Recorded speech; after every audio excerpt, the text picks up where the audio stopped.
Comme vous le savez sûrement, le Bitcoin a été inventé pour être utilisé comme un moyen alternatif aux finances qu'on connaît d'aujourd'hui pour essayer d'enlever justement la tâche que tous les gouvernements ou les banques centrales ont sur nos finances personnelles. Mais si vous pensez que n'importe quelle blockchain, ou pas n'importe quelle, mais la plupart partie des blockchains est complètement publique et c'est possible de pouvoir retracer n'importe quelle transaction que vous avez faite à partir de n'importe quelle blockchain que vous utilisez tant qu'elles sont publiques, est-ce que vous êtes vraiment en train de vous détacher du gouvernement, même si le gouvernement pourrait justement rattraper toutes les transactions que vous avez déjà faites? Salut tout le monde, ici le Mouvement Crypto, moi c'est Pépé. Dans la vidéo d'aujourd'hui, je vous explique exactement comment fonctionnent les Privacy Coins.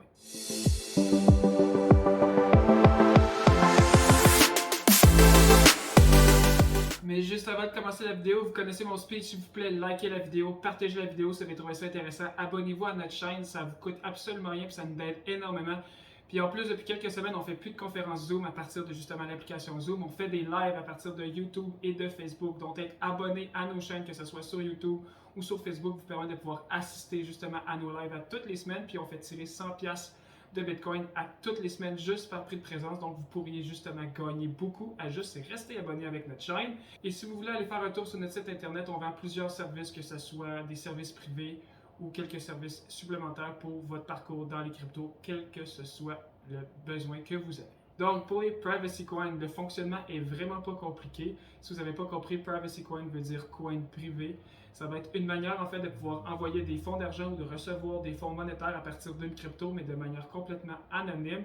Tout ça juste en brouillant les informations du destinataire et de la personne qui envoie les cryptos. Mais il suffit pas simplement de juste cacher le destinataire ou la personne qui envoie les cryptos. Il va y avoir plusieurs techniques pour pouvoir faire en sorte que les transactions sont privées. Par exemple, il va y avoir des blockchains qui vont faire en sorte qu'à chaque fois que vous voulez envoyer une transaction, il va y avoir une transaction qui va avoir été créée dans la blockchain, mais à partir d'une autre adresse différente qui va envoyer les coins à une adresse, mais qui va complètement être falsifiée. C'est dur à expliquer exactement pourquoi, je ne suis même pas sûr de comprendre exactement comment, mais c'est une des techniques qui va être utilisée. Sur d'autres blockchains, il va aussi utiliser d'autres techniques comme la technique de coin join, donc ça va être de jumeler des coins. Donc les personnes qui participent justement au réseau vont donner de leurs coins pour pouvoir faire en sorte que le réseau fonctionne, mais en donnant leurs coins, le réseau, à chaque transaction qui va avoir été faite, va utiliser une partie des coins de toutes les personnes qui justement utilisent ou fait en sorte que la blockchain peut fonctionner pour pouvoir les envoyer à une adresse X, mais ils envoient aussi des coins à d'autres adresses pour faire en sorte de nullifier la transaction et donc que ça paraisse complètement invisible à travers la blockchain. Il y a d'autres techniques aussi, mais c'est des techniques un petit peu plus compliquées, mais tout ça pour résumer et faire en sorte que vos transactions se fassent de manière complètement privée. Il y a beaucoup de controverses avec ça, mais si je vous explique un petit peu plus avec un exemple dans la vie de tous les jours, pourquoi que le monde voudrait utiliser des privacy coins, parce que personnellement, il y a beaucoup de monde qui aime avoir une certaine sécurité financière et qui n'aime pas faire en sorte que tout le monde pourrait savoir qu'est-ce qu'ils font avec leur argent. Disons que les cryptos deviennent justement utilisés dans la vie de tous les jours. Ça fera en sorte que les gouvernements pourraient retracer toutes vos transactions, retracer tout ce que vous faites.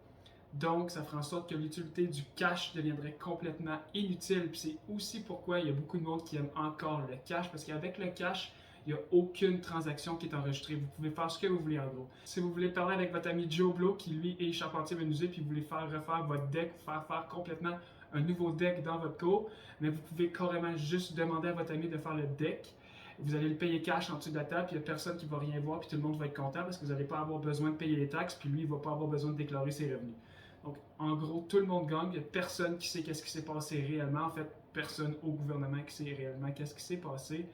Puis si, justement, l'utilité du cash devient complètement inutile, puis en fait, il n'y a plus de cash dans la société d'aujourd'hui, puis tout est remplacé par des cryptos puis de la monnaie digitale, ça fera en sorte que les privacy coins deviendraient vraiment utiles pour certaines personnes ou pour des personnes qui, justement, ne veulent pas faire en sorte que tout le monde sache qu'est-ce qu'ils font avec leur argent, juste pour une question de sécurité financière.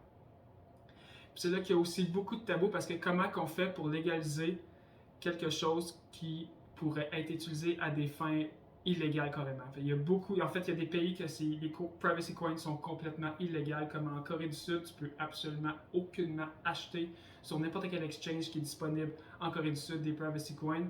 Aux États-Unis, c'est encore tabou.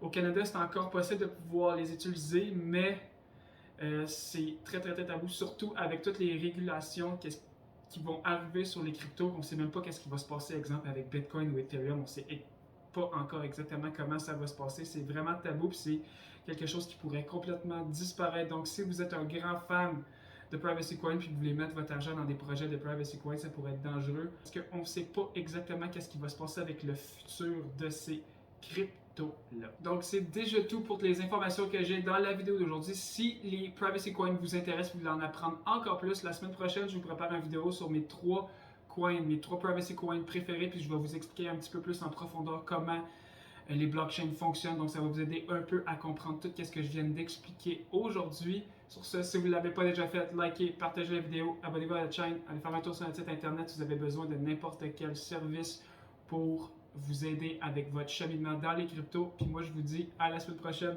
Ciao!